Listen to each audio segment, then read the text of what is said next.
Okay. So in the room here, I don't know if you want to go around, everyone introduce themselves, or we've got the SEDA COG contingent here. So I'm Kristen McLaughlin, the Principal Transportation Planner with SEDA COG Transportation and MPO. Steve? Sure. Good evening, everyone. Steve Herman, Director of the Transportation Planning Program at SEDA COG. Thanks for joining us, all our virtual participants. Tina Henselman, Program Assistant for the Joint Rail Authority and Transportation Planning. Nancy Osborne, also with SEDA COG, I'm the Communications and Marketing Coordinator. Bryce Buck, GIS Analyst. Okay, and if the folks on the line could just unmute for a minute and introduce yourselves and where you're from, then we have that on the recording. Yeah, I'll go first. I'm Dean Roberts, Program Center Central Office. I work with Justin Betchak, and he's at a T-ball game today, so thanks for having me. Thank you, Dean. Gerald Wirtz. Go ahead, Gerald. Gerald Wirtz, PennDOT Engineering District 3. Jonathan Rank, PennDOT District 3. Okay, that's everyone that we've got on the call thus far. And so we are going to dive into the presentation. This one.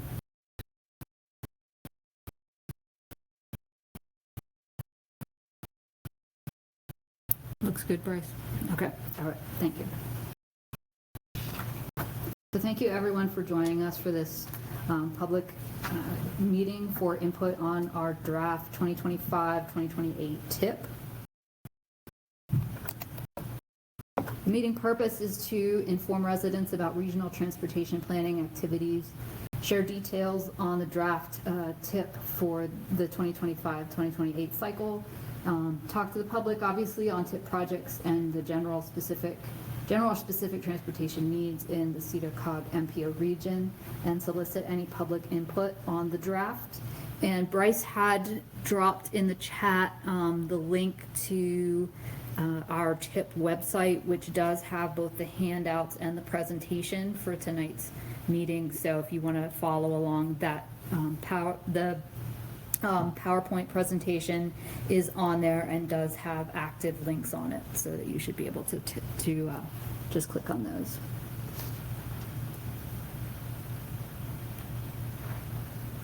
So an MPO is a transportation policy making body made up of representatives from local government and transportation agencies with authority and responsibility in metropolitan planning areas.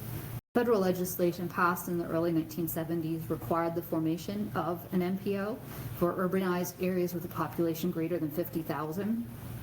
MPOs were created in order to ensure that existing and future expenditures for transportation projects and programs were based on what's called the 3 C's planning process: continuing, cooperative, and comprehensive. The federal funding for transportation projects and programs is channeled through the MPO. SEDA COG MPO satisfies the federal and state requirements of conducting a 3C transportation planning process for the region. Most major projects, the MPO takes the lead on the initial planning steps, including determination of the type of improvement and funds to be used for it. And thereafter, PennDOT, a county, a municipality, a transit agency, or other implementing agency would take the lead. The SEDA COG MPO, designated by the governor in March 2013. In lead up to that, the MPO, which had then been an RPO, had met with Bloomsburg, Berwick, Columbia County, and PennDOT for adding 2 local members to the MPO in response to the 2010 census, which identified an urbanized area in that particular region. This relied on MPO designation subcommittee work and PennDOT FHWA guidance. And then prior to that, as I mentioned, we were an 8-county RPO, and now we've become the MPO. And there are 23 MPOs and RPOs and 1 independent county in Pennsylvania, and that independent county is Wayne County. And the SEDA COG LDD area contains 11 counties. 3 of those counties are part of other MPOs. That would be Center, Lycoming, and Perry. So the remaining 8 counties that are part of the SEDA COG LDD region are within the MPO.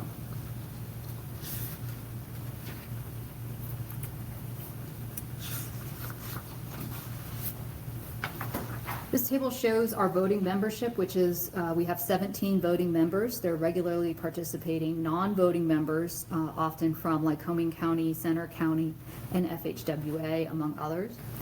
The listed representatives and their agencies directly participate in SEDA COG's TIP development process. They include member county governments, transit operating agencies, the 2 largest municipalities within the Bloomsburg-Berwick urban area. That Bloomsburg and Berwick are the 2 largest in terms of population municipalities within our MPO region, and they had been part of the urbanized area from the previous census designation. We also have representatives of multimodal interests, PennDOT, SEDA COG Board of Directors, and the Transportation Program. In addition, municipalities within the region participate through their respective county governments.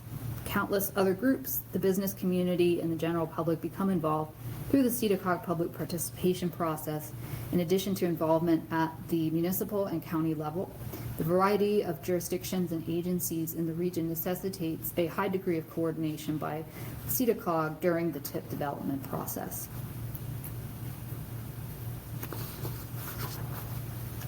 The MPO is quite large, obviously, with having 8 counties.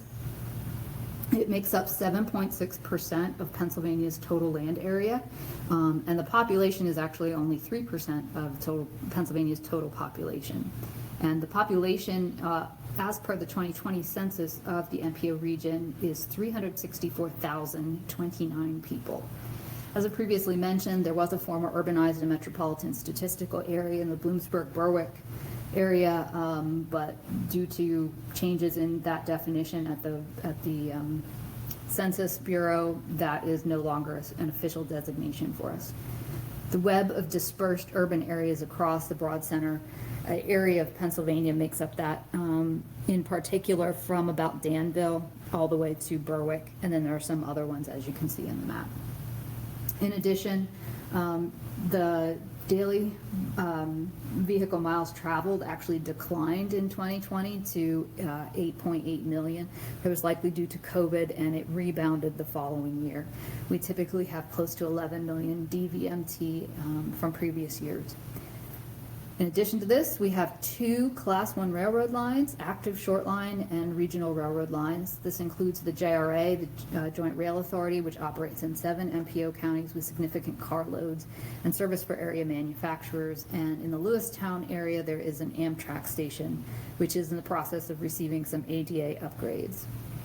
Most transit service in the area is demand responsive. There is a fixed route in the lower Anthracite region, and some new microtransit service has been initiated by Rapid Transit in Columbia, Montour, Northumberland, Snyder, and Union counties. And there's also designated stop service initiated by STEP in Clinton County. We did complete an update of the Coordinated Public Transit Human Services Transportation Plan in 2019, and that is currently undergoing another update along with, in partnership with Lycoming County Watts MPO. The CSVT is a major transportation undertaking, obviously, and currently the largest Pennsylvania new alignment project. That is for highway initiatives. Bridges, we have 2 state-owned bridges over 8 feet and local-owned bridges over 20 feet. The sustained focus on bridge needs and projects reducing poor number of bridges and bridge replacement programs is of high importance to us. Recently, we had additional bicycle PA routes designated, and then obviously there's numerous trails and growing trail mileage.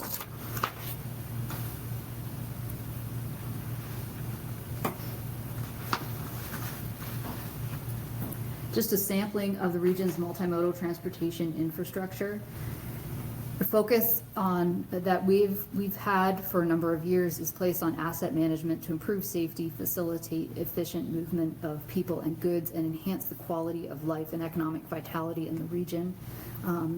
As we mentioned, some new capacity is being added via access roads, particularly for industrial parts and other employment centers, bridges, sidewalks, trails, signals, etc.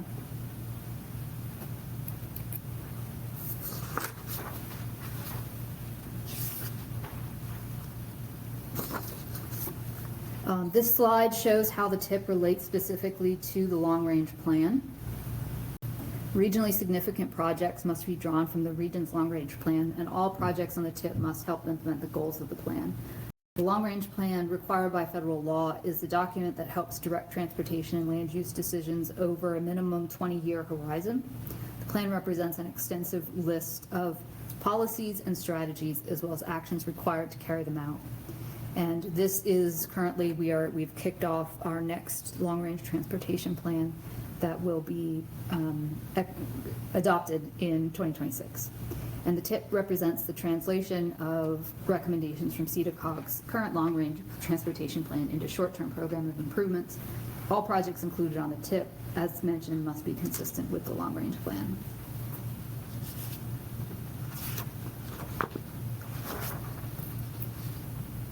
The TIP is a regionally agreed upon list of priority transportation projects as required by federal law. The TIP document must list all projects that intend to use federal transportation funds, along with all non-federally funded projects that,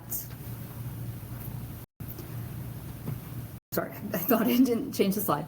It represents the transportation improvement priorities in the region as required by federal law in order for the region to receive and spend federal transportation funds.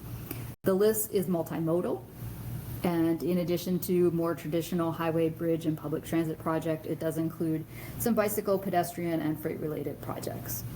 The TIP not only lists the specific projects, but also documents the anticipated schedule and cost for each project phase, which includes preliminary engineering, final design, utilities, right-of-way acquisition, and final construction. The inclusion of a project phase in the TIP means that it is seriously expected to be implemented during the TIP timeframe. This covers a 4-year period and allows the federal fiscal year and follows the federal fiscal year schedule. In Pennsylvania, the TIP is updated every 2 years. It represents funding over 4 federal fiscal years and operates on the federal fiscal year schedule, which begins on October 1st and ends September 30th. The TIP is financially constrained. The list of projects on the TIP must be financially constrained to the amount of funds that are expected to be available. In order to add projects to the TIP, others must be deferred based on that financial constraint. And as a result, the TIP is not a wish list, but an actual list of projects that should be completed within a specific time frame. Every 2 years, SEDA COG works with PennDOT and its corresponding counties in the MPO region to draft the TIP. This is referred to as a TIP update or program update. The process is a larger overall effort to align the entire program with regional priorities and available funding. When the TIP update is completed but not adopted, a draft document is released for the public comment period so that the public may provide comments on projects or processes. Throughout the development, SEDA COG relies on comments and other outreach for public and stakeholder input, including meetings with other area elected officials and transportation-related organizations.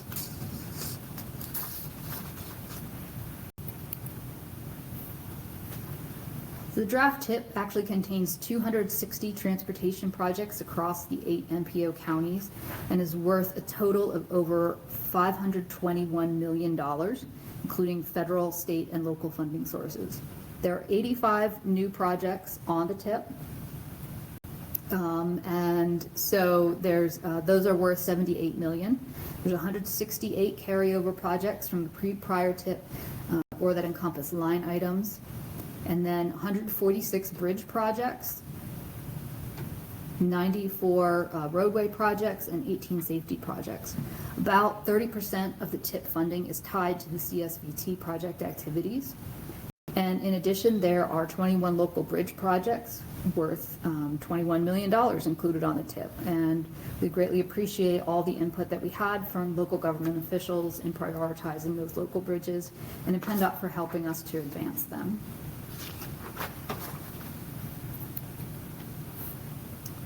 This slide shows the federal, state, and local funding contributions to the draft 2025 TIP. It is funded through a variety of sources, as mentioned, and the major funding sources for projects on the TIP is the federal transportation legislation, which authorizes the federal surface transportation programs for highways, highway safety, and transit, and is administered through the U.S. Department of Transportation's Federal Highway Administration, or FHWA, and the Federal Transit Administration, or FTA.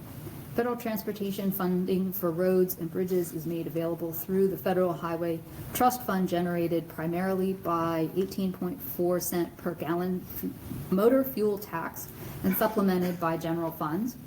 Federal funds are then apportioned among the states and metropolitan areas by formula, and most FHWA sources of funding are administered by the state departments of transportation, which allocate the money to urban and rural areas based on state and local priorities and needs.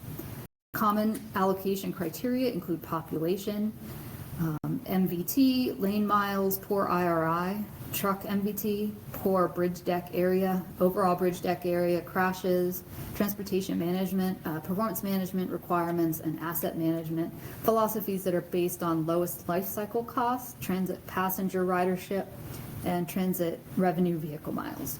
Projects are approved and work is started, and the federal government will reimburse the states, the MPOs, and transportation operators for costs as they are incurred, reimbursing up to the limit of the federal share. In addition to the federal funds, state matching funds are made available by the Commonwealth of Pennsylvania, or they may provide 100% financing for selected projects. Local counties, municipalities, private developers, and transit operators may also participate in providing matching funds for federal aid. This slide shows the breakout of the TIP funding by county. Obviously, the largest portion is in Snyder County, which is due to the CSVT.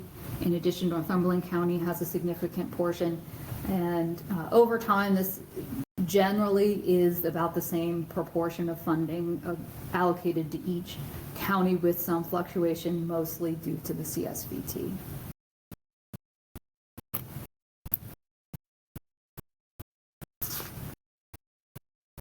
The projects on the TIP are developed collaboratively. SEDA COG meets with PennDOT and county personnel in the odd number years to review priorities before the draft TIP is developed. PennDOT highway and bridge management systems provide much of the data used for keeping these assets in cycle for needed treatments. Local data, inspections, and land use are also used for making decisions. Public input and proposals are also considered. This planning and engineering collaborative figure illustrates how community conditions and transportation system performance influence community development and project development along with delivery. Opportunities for this collaboration and planning can unite aspects of community development with project development and delivery to identify projects that will lead to better communities and better transportation systems. PennDOT has placed a renewed emphasis on planning and collaboration under the PennDOT's Connects policy, which was issued by Secretary Richards in 2016. This policy strengthens the commitment of PennDOT to collaborate with MPO and RPO staff, local government planners, and staff during the planning process. The objective of this collaboration policy is to identify needs in communities and related contextual issues early in the project planning through a collaborative planning process. The role of local government planners staff in the process is to make PennDOT and the MPO aware of visions and aspirations for the community, as well as identified local needs. PennDOT and the MPO will work with local government planners and staff to determine if community-related project features are justified to be incorporated as part of the transportation proposal. Local government collaboration meeting is required to be conducted prior to a project being added to the TIP, and is one example of an opportunity to discuss specific topics, which include safety issues, bicycle or pedestrian accommodations, transit or multimodal considerations, stormwater issues, the impact of freight, utilities, transportation operations considerations, emergency services, future development, regional planning studies that may be underway, including watershed studies, current community comprehensive plan or other similar plans, and zoning, impacts of any natural, cultural, or social environmental factors, right-of-way considerations, anticipated public opinion, and maintenance agreement requirements. Not all of these apply to all projects and circumstances, but local government input shapes a project, can ensure more cost-effective and timely delivery, and it is not always possible to include all community features through PennDOT transportation programs. There is no mandate to formally reach consensus on all issues. However, PennDOT will exercise due diligence to justify and document why decisions are made. If the issues discussed during local government collaboration are not justified based on lack of adequate planning documentation or other issues, excessive right-of-way impacts, or unwillingness to maintain the assets by the local government or other issues related to impacts or excessive costs, the justification would need to be documented. And within the SEDA COG MPO region, we've completed a number of PennDOT Connect supplemental studies, including the Danville Area Transportation Study, Hogan Boulevard Biped Safety Study, and the US 522 Corridor Improvement Study. The municipalities are taking advantage of free Connect's technical assistance and training. Projects obviously take time to complete, plan, design, permitting, bidding, building. This can lead to long times for adding new projects due to backlog and maintenance needs. An average bridge project can take anywhere from 3 to 7 years to get to completion. But the end result, it takes time to get the projects listed on the tip.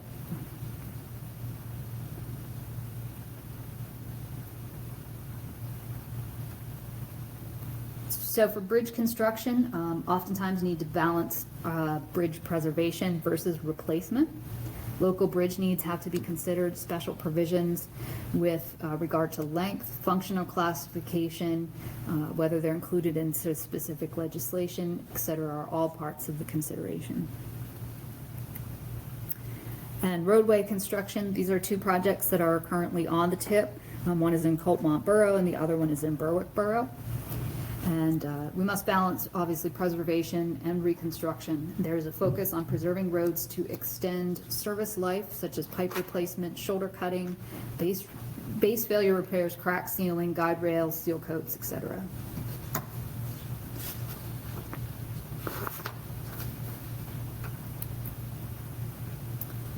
There's a lot of great projects that are on the tip this cycle, and so some of them listed on this slide have higher cost improvements. Those are greater than $3 million, located on major routes and of great importance to the MPO. These equal $191.6 million, or 37% of the total tip funding. The CSVT, obviously, as we spoke, is almost $150 million. The State Route 120 West Port Slide Repair in Clinton County is $3 million in construction costs in federal fiscal year 2026. The State Route 405 restoration in Northumberland County is $4.2 million in 2025-2026 funding. The Route 22 restoration project at the Lewistown Narrows is $5.2 million in federal fiscal year 2025 construction funding.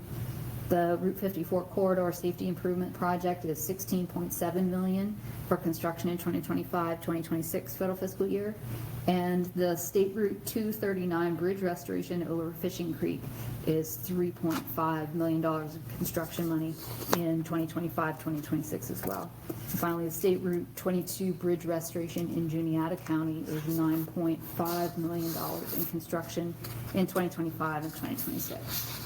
In addition to local bridge removals, local bridge retroactive reimbursement, and bridge bundling are innovative ways of tracking local bridges that are a major concern to many municipalities.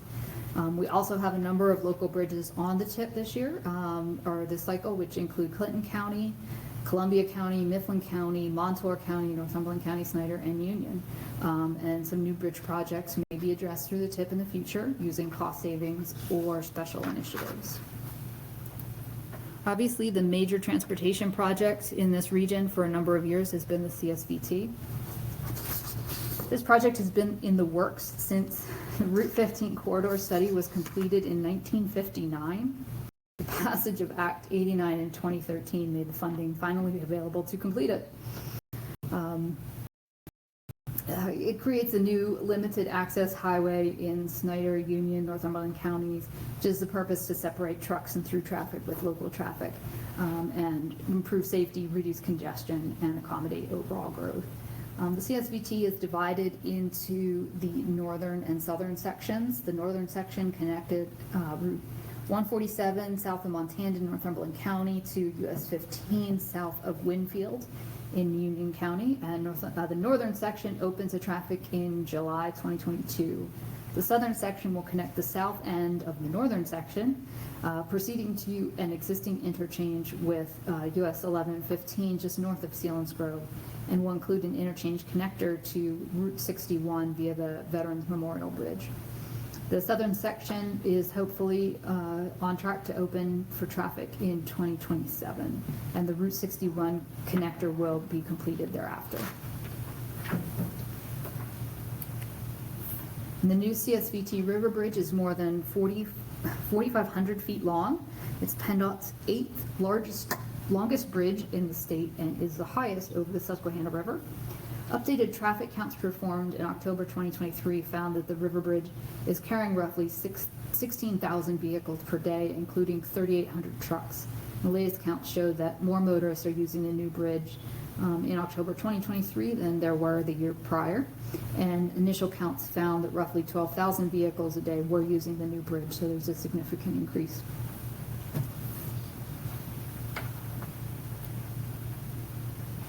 Also included in the tip are transit projects. These are mostly to replace vans and buses, upgrade computers and office equipment, etc. The funding is tied to grant applications rather than formula funding allocations to agencies. As previously mentioned, most of our transit in this region is service demand responsive, and there's the fixed route in the lower Anthracite area and the new microtransit service initiated by Rabbit Transit. And already mentioned, but we are undergoing the update to the Coordinated Public Transit Human Services Transportation Plan.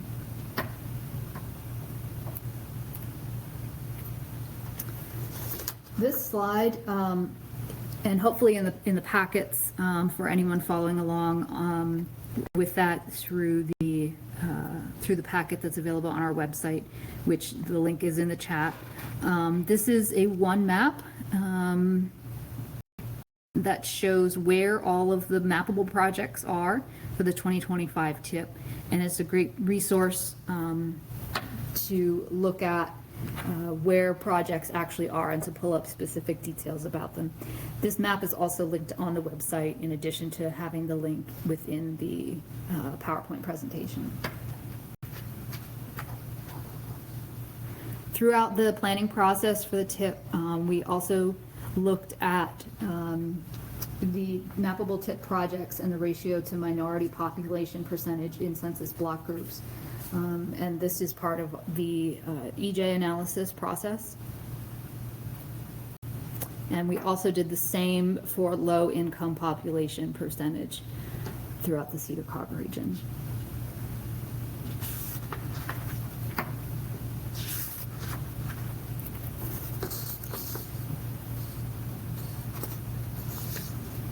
So how does the TIP change? The TIP can be changed after it is adopted.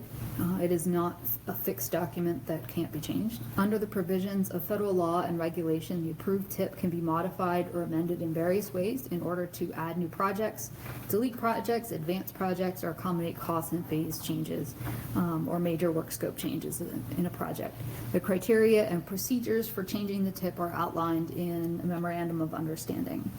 The TIP is not a final schedule of project implementation. The time frame shown in the TIP is the best estimate at the time of TIP development, and projects quite often cannot maintain that schedule and may get reprogrammed to later years. Also, the TIP is not a guarantee of project implementation. Unforeseen problems may arise, including engineering obstacles, environmental permitting conflicts, changes in priorities, emergency recovery, and additional financial constraints. These problems can slow a project, cause it to be postponed, or even drop from further consideration. So the most important outcome of tonight's meeting is to provide the public an opportunity to understand how they can comment on the draft TIP. Anyone can use the comment form that is included in the meeting handout, so those in the room can utilize that comment form. In addition, on our TIP website, which again is linked in the chat, has a link to the handouts from tonight's meeting, and that comment form is in there if you wanted to utilize that to fill it out. And in addition, you can utilize other comment processes that are detailed on the website.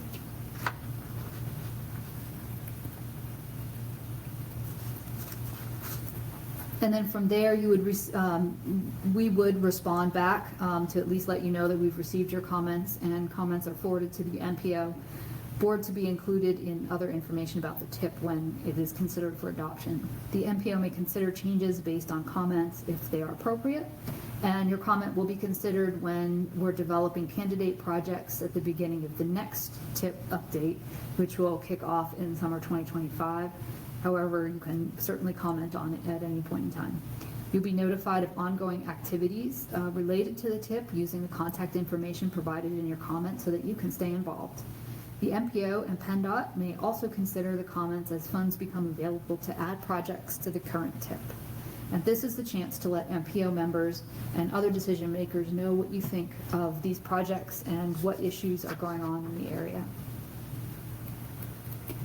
So the schedule from here is that on May 20th, the public comment period will close.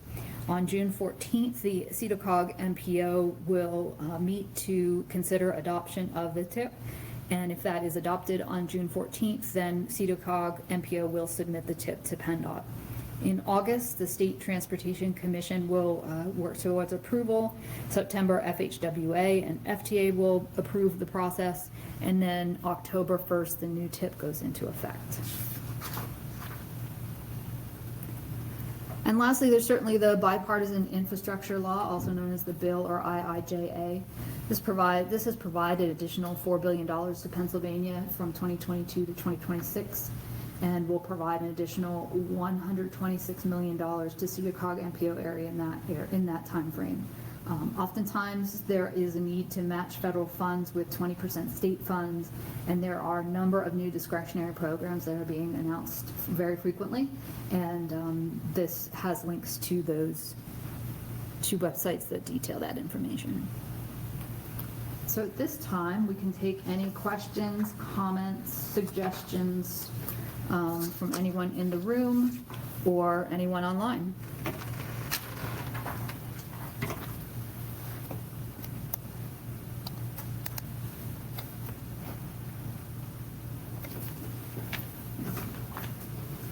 Don't all talk at once.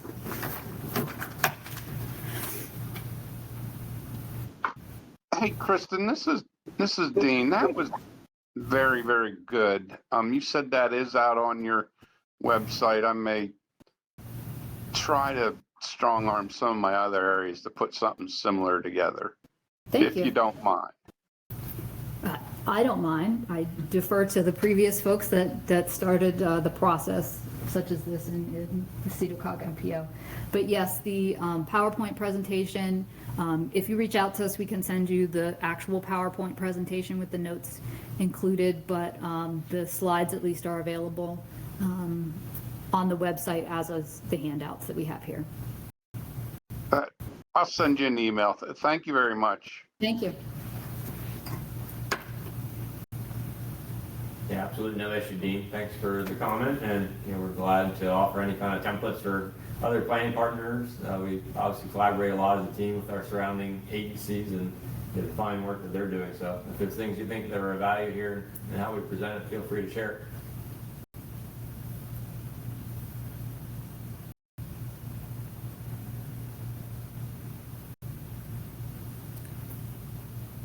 Gerald or Jonathan?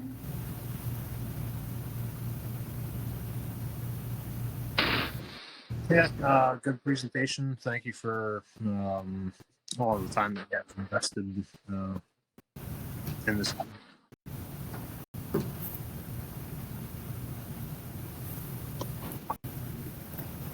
Yeah, and just to, echo Gerald's comment a little bit, great job as always.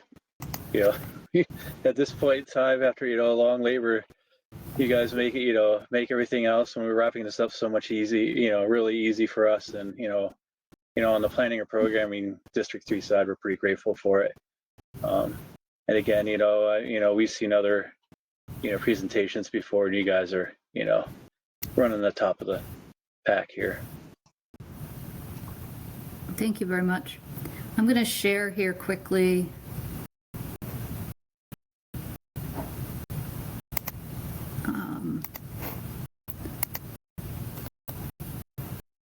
the TIP website that we have set up, and it does include all of the information. So if you scroll down to about halfway down the page, there is the meeting presentation and handouts. And we will also put the recording of this presentation up on there as well. And then down here is all of the TIP documentation that we have. And then over on the right-hand side has the links to both SEDA COG's map and I believe this is the, okay, so this has the SEDA COG tip map that Bryce put together here, which is a great opportunity to really look at all of the different aspects of the tip. And then we also have the link to the one map that was shared there. So we find that a lot of the public are more easily able to digest these maps with clickable links. So for example, if I want to see what this particular project is,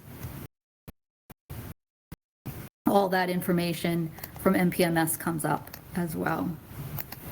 And then I believe it is the same thing here. Yep. So with those details.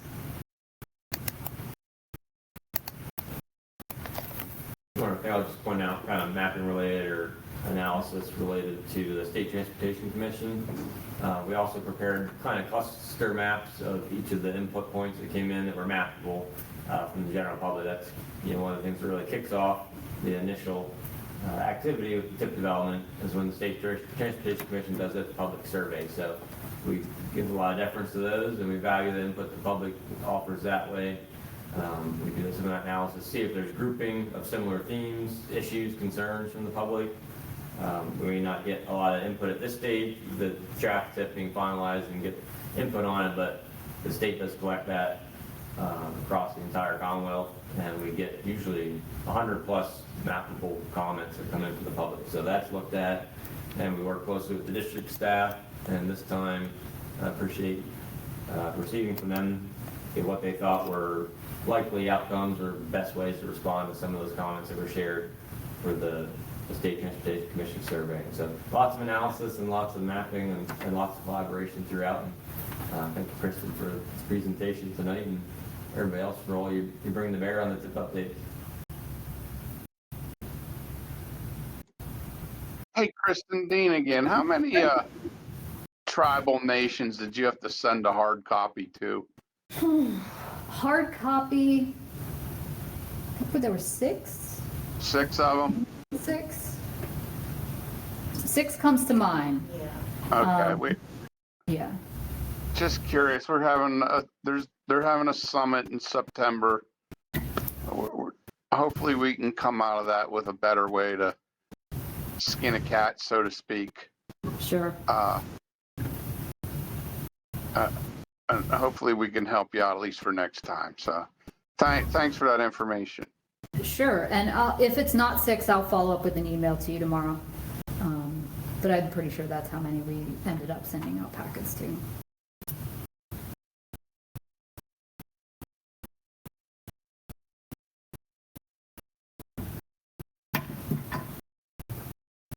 Yeah, I think there was an occasion or two where we received some input from Temple University on behalf of the tribes, but usually we haven't gotten much input back on the comment period. But now we have the ability of using constant contact. We can see who opens, emails, the amount of opens that occur, or people are clicking on the links within it. So that might be something that we can access in the future and make sure that the ones that get the email notices that have email opportunities at a tribal level, if they're receiving it, opening it, and clicking on any of the items.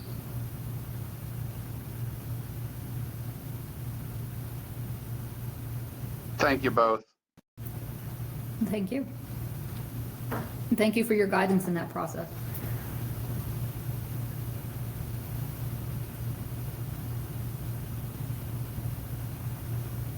Well, Steve, if there aren't any other comments or questions, do you have any Yeah, I think closing? we're free. If there's nothing, anybody entered in the chat and there's no other comments from John or Gerald or Dean, I think we can probably close unless Nancy or Tina, you guys have anything you want to get off your plates and ask Great about? presentation. Yep.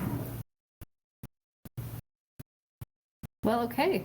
Thank you, everyone, for spending the evening with us. You know, it's nice out now that it stopped raining, so hopefully you'll get some time back in your evening to get outside a little bit. So All right, thank you very much. Thank you.